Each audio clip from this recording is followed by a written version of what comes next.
So I'll do the guides first, and I'll do the helpers. And I've already mentioned my very first guide. My first guide arrived when I was doing a development circle at the Spiritualist Church, and I found myself doing a guided meditation. Went off the country lane, crossed through the gate into the field, and there I met the very first of my guides. At that time he was called Jonathan, and he was dressed in a monk's habit with a brown cowl, floor-length habit and a beard. And he was known as Jonathan for many, many years, like more than 25 years, until I'd been studying as a shamanic practitioner for just over a year, when he underwent a complete personality change and appearance change too. He suddenly appeared in a totally different guise. He became taller and thinner. He wore grey, a silvery metallic grey. His skin was a silvery metallic grey colour as well. He changed his name to Narbeth.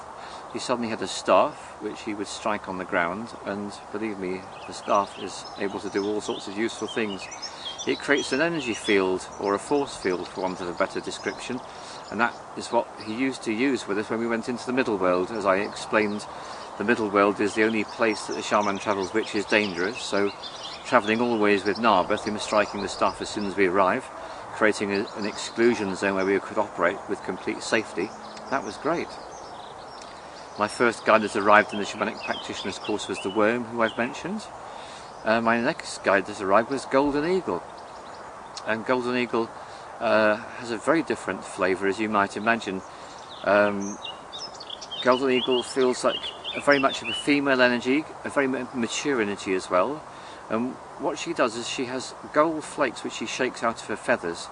And when she does this, the gold flakes fall all over the client, and they take any toxicity away and leave the client feeling refreshed and revitalised.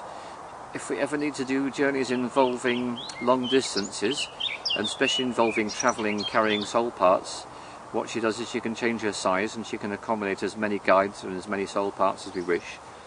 She's very flexible and versatile in that way.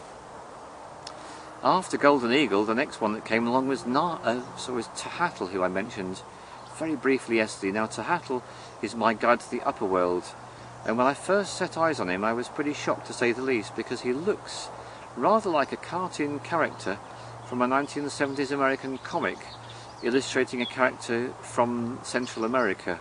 That's the easiest way to describe it. You can imagine from the Aztec or the Mayans, that kind of area, and very two-dimensional. It's a very strange thing to describe, but that's the appearance that I get when I see him. So he looks very much like one of the deities that you would see from the Mayans or the Aztecs or the Incas. Quite a small character, very fast moving, and his job is to conduct me to the upper world, where we do all the upper world work, getting in touch with people's higher selves, getting information for them. So that's really talked about the first four guides. That's Narbeth, I've been with over 25 years, then there's Worm, then there's Golden Eagle, then there's Tahatl, and then there was a gap, and the next guide that came along wouldn't tell me his name for quite a while, and I had to do some very special work on myself before he would actually enter into my life. And what he does is he's got a green staff, and this green staff he has containing a very, very large number of what he calls nanites. Now nanites are really microscopic entities. They're a borderline between being mechanical and being living. They really straddle the borderlines of the two. And what they can do is they can go inside the body cells of the client, and they will rummage around, and if there's any toxins, they will remove the toxins. If there's any part of the body that has been injured or needs repair, they go in and do repairs. And they work very much on a cellular level, so if someone's got problems with the liver or the lungs or the heart, they will go into that organ and they will do whatever needs to be done to rectify problems in that part of the body. That's primarily the work. It's repairing damaged tissue and removal of toxins. That's 98% of the work that the nanites do. So they are very programmable, they're very suggestible, and he's got them completely under his control.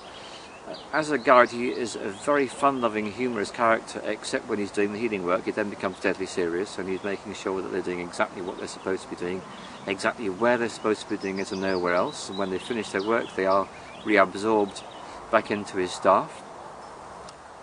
Now the next guide came along after a very particular experience indeed. I was drinking ayahuasca at the end of my 2-year course, and all of us there had been studying for these 2 years, training to be shamans. At the end of the whole course we went off on a long weekend and we drank the spirit of the plant's ayahuasca. And when we drank ayahuasca, I had some amazing experiences which I won't go into right now, but the important point to say is that at the end of the experience, which lasted about 5 hours, finished about 2-3 o'clock in the morning, ayahuasca spoke to me very clearly and emphatically and said, "By the way, I'm not leaving, I'm staying with you for good, I'm going to be working with you as one of your guides." I was absolutely delighted to hear this because she is an extremely powerful spirit. If you want to picture ayahuasca, imagine a woman 8 foot tall, very attractive, very sexy, and brilliant green. That would be the way I describe her.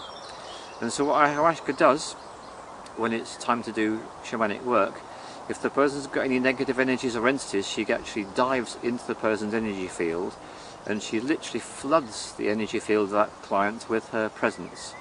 And by so doing, what she does is she makes their energy field toxic to entities. Entities cannot stand her taste because her taste is very, very bitter, very strong. And no matter how deeply embedded they may be in that client, they just want to get out. So they loosen. By being loosened, it then means it's very easy to remove them. So massive respect and appreciation to ayahuasca. The last of my guides, the 7th, doesn't have a name, doesn't have any form whatsoever.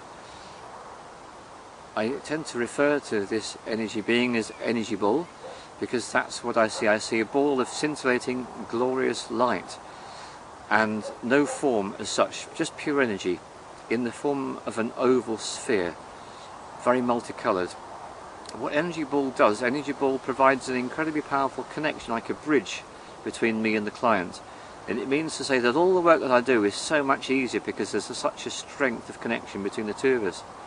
So those guides took a total of 27 years to accumulate. The first one 25 years previously, the other 6 during the 2-year course, right through to the end when ayahuasca and energy ball manifested. And then there was a gap.